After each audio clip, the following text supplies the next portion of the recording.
நலம் வந்திட துணை வரும் சிவனே, கேட்டதை கொடுக்கும் தெய்வம் சிவனே, நெறியுடன் வாழ்ந்திடச் செய்வான் சிவனே, அண்ணாமலையில் அருளும் சிவனே.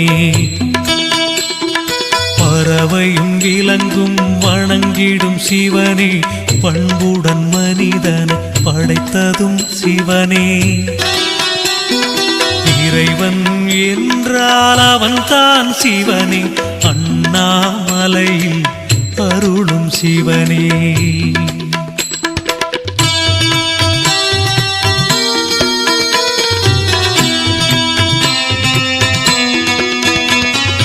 அலையும் மனதை அடக்கிடும் சிவனே, ஆத்ம நிறைவினை தருபவன் சிவனே, கலைகள் செழித்திடச் செய்வான் சிவனே,